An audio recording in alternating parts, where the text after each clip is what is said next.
नमस्कार, India voice देख रहे हैं आप और मैं हूं आपके साथ शिवम दुबे। इंडिया वॉइस के खास कार्यक्रम देवभूमि समाचार में आप सबका स्वागत है। रुक करेंगे खबरों की ओर। आपको बता दें कि मुख्यमंत्री पुष्कर सिंह धामी ने रानीखेत पहुंचकर चुनावी सभा को संबोधित किया। झारखंड के मुख्यमंत्री पुष्कर सिंह धामी ने बीजेपी प्रत्याशी अजय टम्टा के लिए जनता से वोट मांगे। सीएम धामी ने रोड शो कर जनसभा को संबोधित किया। रोड शो में हजारों की संख्या में बीजेपी के कार्यकर्ता मौजूद रहे।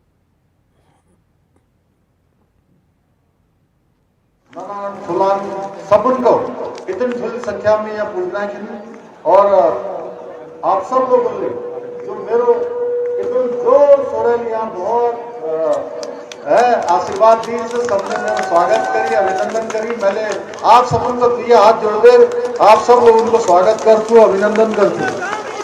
मैं आज आप सबके बीच में, आप सबको पता है हमारे प्रधानमंत्री नरेंद्र मोदी जी को तीसरी बार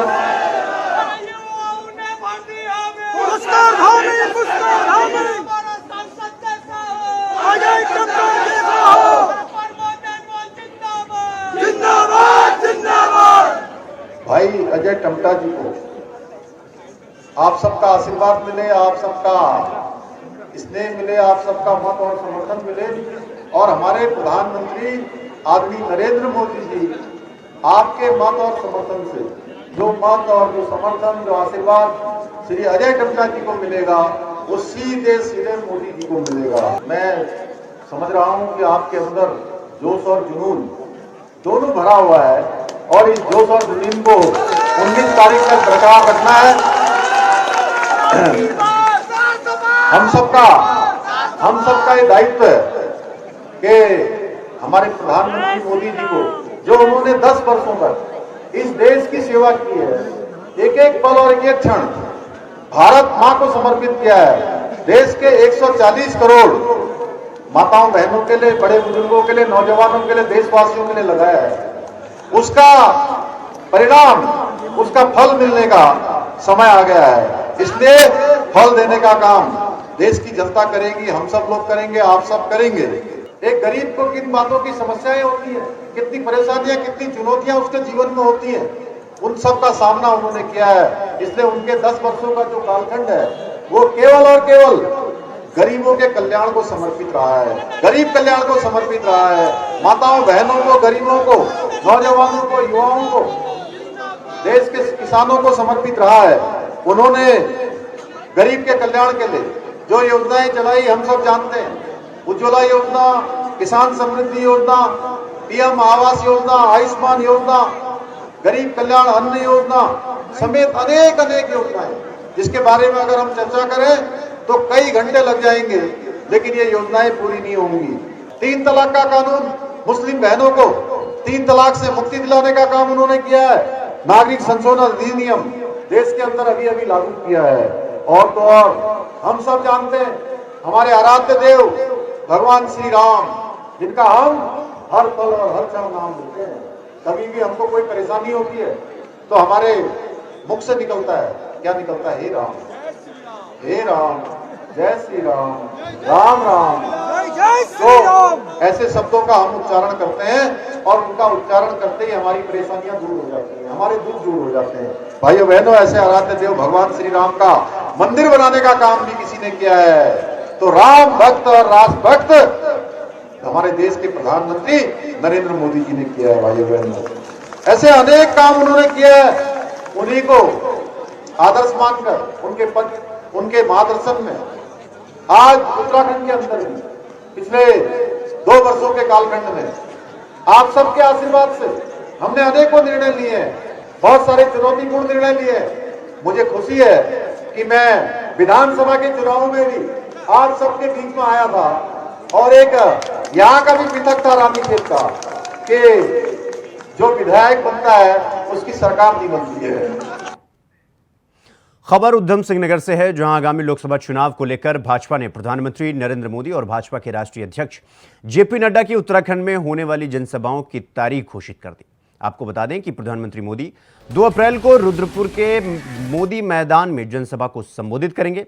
इसी के चलते सीएम धामी कार्यक्रम स्थल का जायजा लेने रुद्रपुर पहुंचे।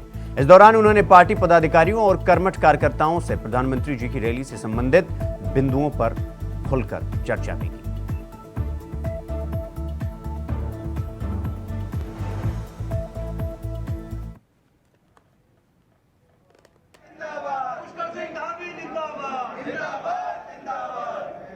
उत्तराखंड माननीय प्रधानमंत्री जी के हृदय में बसता है।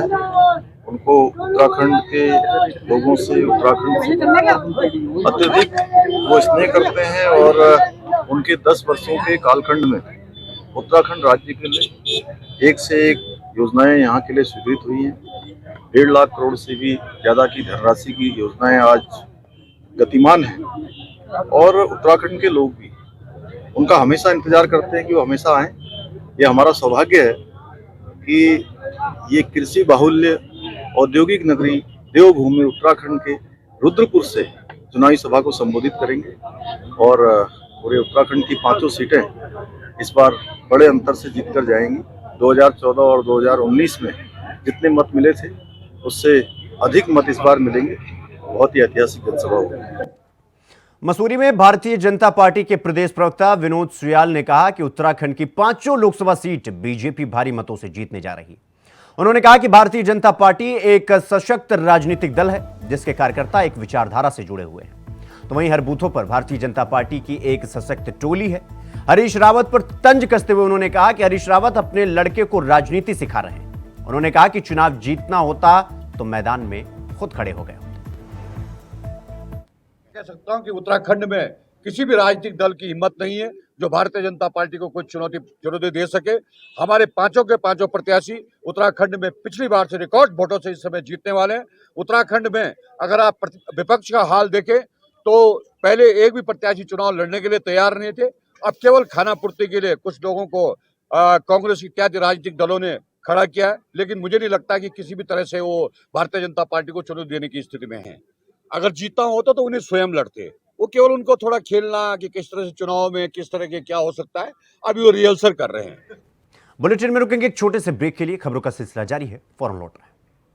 ब्रेक के बाद एक बार फिर आप सबका स्वागत है मेरे साथ। रुक करेंगे अगली खबर की ओर। अगली खबर कर्णप्रयाग से है, जहां थराली पुल पर बड़े वाहनों की आवाजाही से पुल के बैरिकेड उखड़ने लगे, जिसका व्यापारियों ने विरोध किया है। खनन के बड़े वाहनों की आवाजाही से मोटर पुल पर दरारें आई हैं, जिसके चलते स्थानीय व्यापारियों ने मोटर पुल पर वाहनों की आवाजाही पर रोक लगा दी है। व्यापारियों और जनता ने 1 घंटे से ज्यादा जाम लगाए।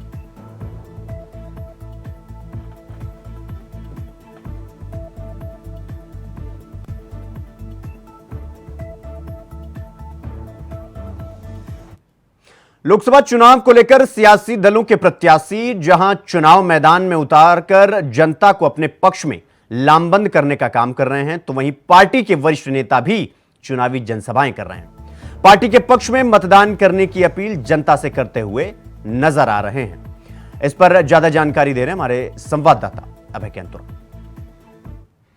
लोकसभा चुनाव के रण में सियासी दलों के जो प्रत्याशी हैं वो तो मैदान पर उतरे हुए नजर आ रहे हैं, अपने लिए जनता को लामबंद करने का काम कर रहे हैं। जो पार्टी के वरिष्ठ नेता है वो भी अब चुनावी दौरे करते हुए नजर आ रहे हैं। कांग्रेस की बात करें, जो राज्य का मुख्य विपक्षी दल है, अब उसकी बात करें तो उत्तराखंड कांग्रेस के जो वरिष्ठ नेता है, दिल्ली के जो नेता है, वो भी अब उत्तराखंड का दौरा करने जा रहे हैं। राष्ट्रीय प्रवक्ता पवन खेड़ा कभी भी यहाँ पर आ सकते हैं। और इसके अलावा पार्टी के प्रदेश प्रभारी भी 5 अप्रैल से लेकर 15 अप्रैल तक उत्तराखंड के दौरे पर ही रहेंगे। इस दौरान पार्टी के कई वरिष्ठ नेता यानी जो स्टार प्रचारक की भूमिका अदा कर रहे हैं वो भी यहाँ पर आएंगे। कांग्रेस का पलड़ा मजबूत हो सके, ऐसी कोशिश उनकी तरफ से रहेगी ताकि कांग्रेस इस चुनाव में बड़ी जीत हासिल कर सके। कैमरामैन अपने साथ अभय कैंतुरा, इंडिया वाइस, देहरादून।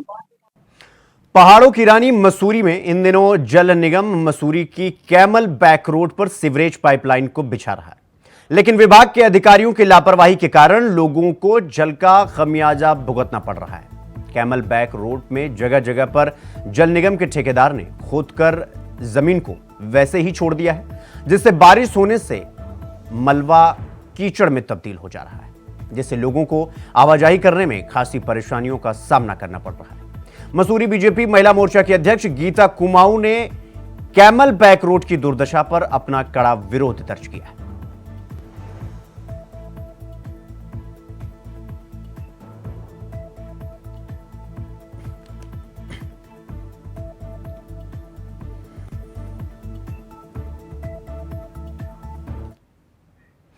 देहरादून के ऐतिहासिक झंडे जी मेले का आगाज हो गया है। आज सुबह 7 बजे झंडे जी को उतारा गया, जिसके बाद उन्हें पंचगव्य से स्नान कराया गया। साथ ही देश विदेश से आए संगतों ने अरदास के बाद उन्हें गिलाफ चढ़ाने का कार्य शुरू कर दिया, जिसके बाद झंडे जी को लकड़ियों की कैंची की मदद से चढ़ाया गया। सुरक्षा व्यवस्था का जायजा लेने के लिए एसएसपी देहरादून द्वारा मेला स्थल का निरीक्षण किया गया। निरीक्षण के दौरान एसएसपी ने श्रद्धालुओं की सुरक्षा व्यवस्थाओं की निगरानी भी तेज की।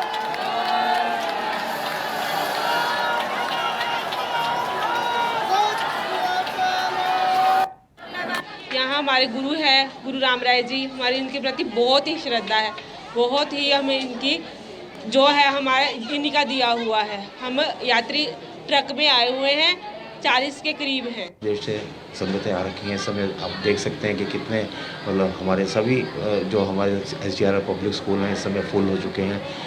इस बार संगतों का आगमन, क्योंकि बोर्ड स्कूलों की छुट्टियां हैं, एग्ज़ाम्स ख़त्म हो गए हैं, इस बार बहुत संगतें पूर्व से, हमारी उत्तर प्रदेश से, आपके बिहार से, राजस्थान से, हिमाचल से और पंजाब से संगतों का आगमन अभी भी जारी है और लगातार संगतें अभी आ रही हैं, क्योंकि कल जो हमारा ये गुरु रामराय महाराज जी का जो जन्मदिन है, उसको वो जब देहरादून में उन्होंने पदार्पण किया था, देहरादून नगरी उन्हीं के नाम से देहरादून शहर मतलब जो है उन्होंने यहाँ डेरा डाला था, तभी ये देहरादून लगभग 70 साल से भी ज़्यादा हुई, क्योंकि हम मेरे होश से पहले दादा परदादा के साथ आते थे और 75 के आसपास मेरी भी एज आ गई है।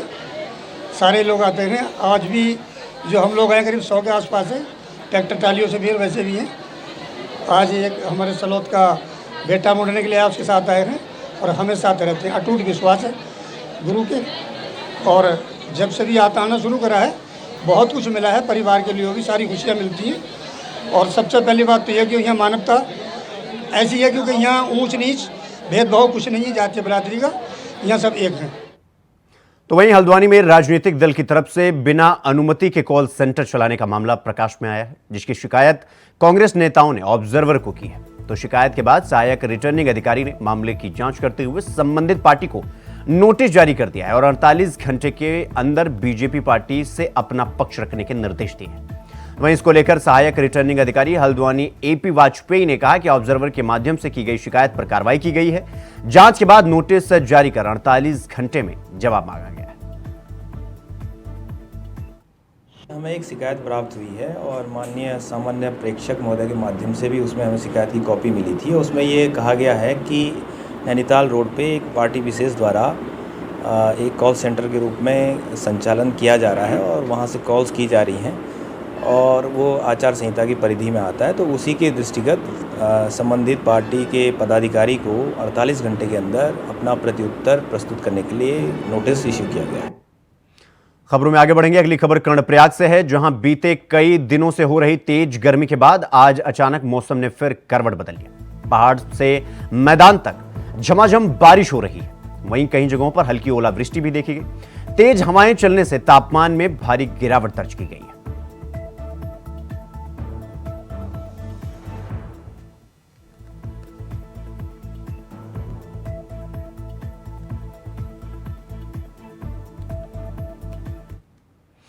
तो उत्तराखंड में मौसम अपना मिजाज बदल चुका है और जनता को गर्मी से राहत नहीं मिल रही है। सुबह से ही प्रदेश के अधिकांश जगहों पर हल्की बारिश और तेज हवाओं से मौसम सुहावना हो गया है। आपको बता दें कि मौसम विभाग ने 29 मार्च की देर शाम से ही मौसम बदलने की चेतावनी भी दी थी। इस पर ज्यादा जानकारी दे रहे हैं हमारे संवाददाता अभय कैंतुरा।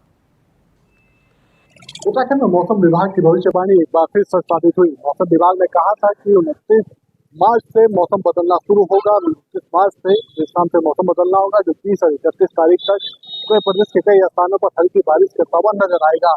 वही रूप आगे को मिला। सुबह से ही मौसम बदलता हुआ नजर आया। हल्की हल्की बारिश और छाए बादल छाए रहने का जो अनुमान था वो यहाँ पर देखने को मिला।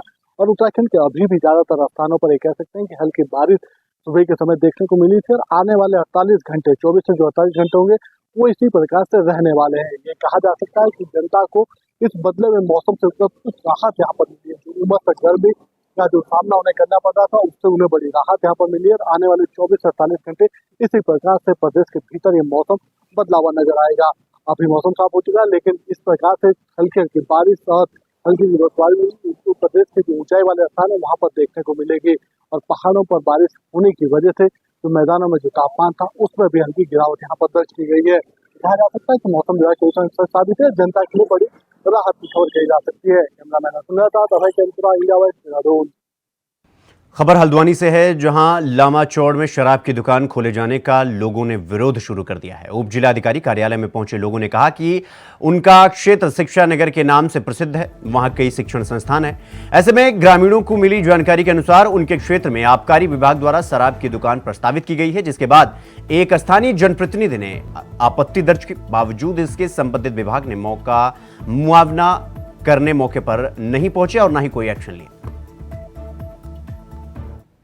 हमारे लामाचौड़ क्षेत्र में जो शिक्षा नगर के नाम से लामाचौड़ को जाना जाता है, वहाँ पहले से ही अवैध कारोबार शराब का हो रहा है और आज की डेट में एक अंग्रेजी शराब की भट्टी हमारे लामाचौड़ शिक्षा नगर में स्वीकृत की गई है, जो प्रस्ताव यहाँ से जा चुका है और उसमें क्षेत्र के एक जनप्रतिनिधि का उसमें एनओसी भी जारी की गई है, जो बड़ा दुर्भाग्य का विषय है। तो हम उस क्षेत्र में किसी भी हद तक जाकर, चाहे हमें आत्मदाह तक जाना पड़े, हम उस क्षेत्र में शराब की भट्टी नहीं खुलने देंगे। शराब का हम खुला विरोध करते हैं। हम बराबर पूर्व में भी और अभी भी नशा मुक्त अभियान बराबर चलाते रहते हैं समय समय पर, जिसमें हम समस्त प्रशासन से भी एक आग्रह करते हैं कि समय समय पर उस चीज़ का अनुपालन किया जाए, जिससे कि यह कारोबार और ये अवैध शराब की दुकान का रोक लगे। देवभूमि समाचार में फिलहाल अभी के लिए बस इतना ही। देश दुनिया की तमाम बड़ी खबरों को देखने के लिए देखते रहिए इंडिया वॉइस। नमस्कार।